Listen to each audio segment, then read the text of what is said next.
Hello,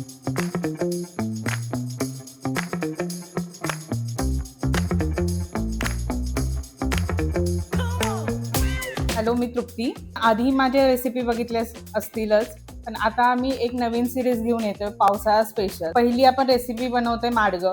बऱ्याच जणांनी ही recipe माहीत नसेल, कारण की ही खेडेगावात बनवली जाते आणि यूट्यूबवर क्लिक मिळणे अशक्य आहे. त्यासाठी आपण साहित्य घेतोय: 1 वाटी उडीद डाळ, 1 वाटी तूर डाळ, 1 वाटी मूग डाळ, थोडा गूळ, बडीशेप, 2 चमचे तांदूळ, वेलची आणि चवीपुरतं मीठ. ओके, आता आपण एका पॅन मध्ये हे सगळे इन्ग्रेडियंट भाजून घेऊया.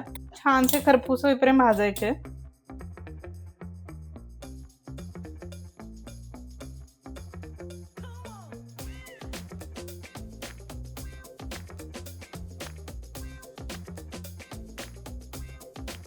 एक 5 ते 7 मिनिटं, जोपर्यंत या डाळी खरपूस भाजत नाही, एक छानसा वास येत नाही, तोपर्यंत या डाळी भाजत राहायच्या.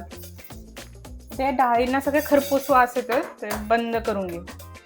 आता मिक्सरला थोडं जाडसर बारीक करून घ्यायचंय. यामध्ये 2 वेलची टाकतोय आपण.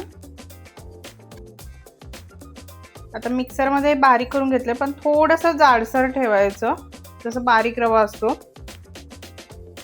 अंदाजे 3 ग्लास पाणी घेतोय आपण. त्याला चांगली उकळी आणून द्यायची आहे. त्यामध्ये आता थोडंसं मीठ, गूळ घालून घेऊया. गूळ चांगला विरघळून घ्यायचा. उकळी आली आहे, यामध्ये आपण डाळींचं मिश्रण घालून घेऊया.